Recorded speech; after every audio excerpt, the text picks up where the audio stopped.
அஸ்ஸலாமு அலைக்கும் வரஹ்மத்துல்லாஹி தஆலா பரக்காத்துஹு. இன்றைக்கி நலமா கிச்சனில் என்ன பார்க்க போகிறோன்னா, குடல் சுத்தம் செய்வது எப்படிங்கிறத பார்க்க போகிறோம். இது பெரிய குடல், இது உள்ள சின்ன குடல் எல்லாம் போட்டு வச்சுருப்பாங்க.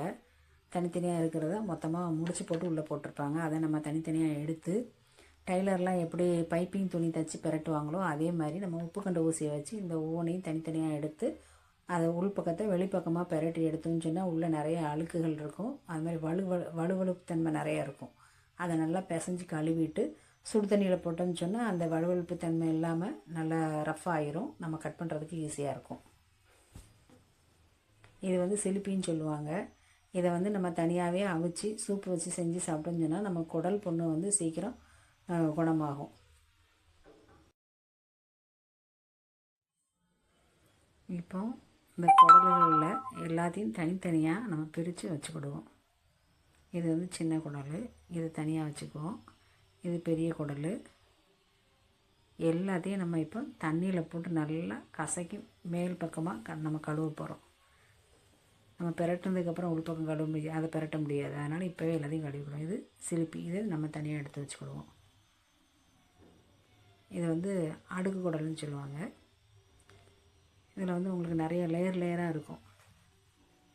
அந்த அந்த சின்ன சின்ன இடுக்குள்ளேயும் நம்மளுக்கு வந்து சில அழுக்குகள் இருக்கும். அதனால் நம்ம எல்லாத்தையும் பிரித்து தண்ணியை திறந்து விட்டு தண்ணியை தாராளமாக வச்சு கழுவுங்க. இதில் வந்து சிக்கனம் பண்ணாமல் நிறைய தாராளமாக தண்ணி வச்சு கழுவுனா தான் நம்மளுக்கு வந்து சுத்தமாகும்.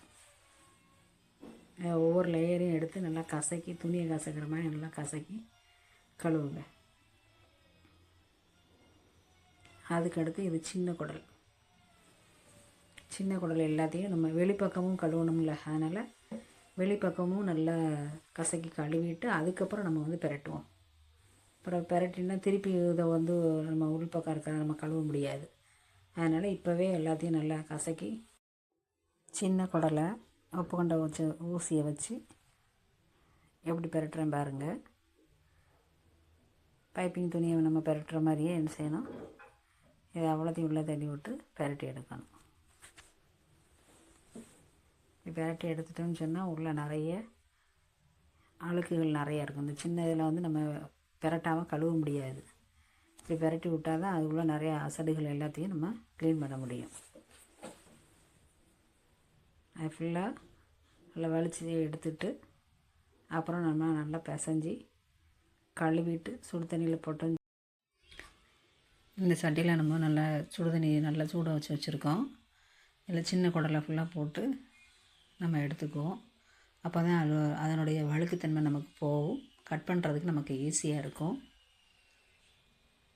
அதை ஒரு தடவை போட்டு எடுத்துக்கிடுவோம். இதை போட்டு எடுத்ததுக்கப்புறம் பெரிய குடலை வந்து நம்ம வெட்டி வச்சுருக்கோம். அதையும் எல்லாத்தையும் போட்டு நம்ம க்ளீன் பண்ணிக்கணும். சுடுதண்ணியில் போட்டோம்னா அந்த அழுக்குகளை நம்மளுக்கு எடுக்க ஈஸியாக இருக்கும். அதையும் போட்டு நம்ம எடுத்து க்ளீன் பண்ணி வச்சுக்கிடுவோம். சுடுதண்ணியில் இந்த மாதிரி பெரிய குடலை இந்த சைஸில் வெட்டி எல்லா குடலையும் அதுக்குள்ளே போட்டு நம்ம இந்த மாதிரி கத்தியை வச்சு சுரண்டி எடுத்தோம்னா அந்த அழுக்கெல்லாம் உங்களுக்கு போயிடும். நல்லா வெள்ளையாக பளிச்சுன்னு ஆயிரும். ஒரு அழுக்கு கூட இருக்காது. நல்லா வெள்ளை வெள்ளையர்னு இந்த மாதிரியாக வந்துடும். இதே மாதிரி எல்லா குடலையும் நம்ம எடுத்து சுத்தம் பண்ணிக்கலாம். இப்போ எல்லாத்தையும் நம்ம கட் பண்ணிக்கிடலாம். சிலிப்பியில் வந்து இந்த மாதிரி கட்டியாக இருக்கும். அதை வந்து கடலைன்னு சொல்லுவாங்க. இதை நம்ம வந்து எடுத்துக்கக்கூடாது, கட் பண்ணி தூர போட்டுறணும். அது சிலிப்பில் அதிகமாக இருக்கும், கட்டி கட்டியாக இருக்கும், பார்த்துக்கோங்க.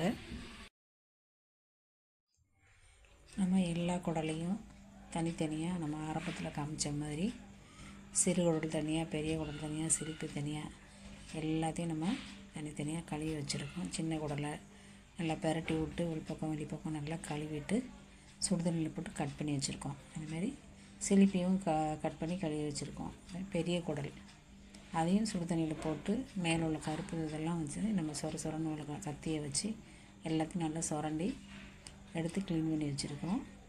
அதை வந்து இப்போ என்ன செய்யணும், மொத்தமாக ஒரு சட்டியில் போட்டு தேவையான உப்பு மஞ்சள் பொடி போட்டு நல்லா பிசைஞ்சு 2-3 தண்ணி கழுவிட்டோன்னா அது சுத்தமாயிரும். அதுக்கப்புறம் நம்ம வந்து எதுவும் செய்ய தேவையில்லை. அப்படியே நம்ம என்ன செஞ்சிடலாம், சமைச்சிடலாம். அதில் வந்து உப்பு மஞ்சள் போடுறதுனால எந்த கிருமியுமே இருக்காது உங்களுக்கு. அந்த இடுக்கில் எந்த கிருமிகள் இருந்தாலும் உங்களுக்கு உப்பு மஞ்சள் போடுறதுனால அந்த கிருமிகளெல்லாம் இந்த உப்பு மஞ்சள் எடுத்துரும். அதனால் எல்லோரும் இந்த மாதிரி செஞ்சு சமைச்சு சாப்பிட்டு பயன்பெறுங்க.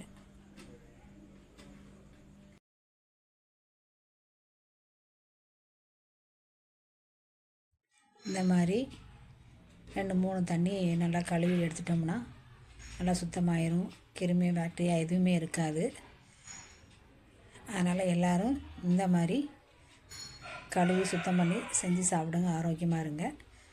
நம்ம கடையில் போய் அப்படியே நம்ம அவங்கள்ட்ட க்ளீன் பண்ணி வாங்கினோன்னா அவங்க எப்படி க்ளீன் பண்ணுவாங்கன்னு தெரியாது.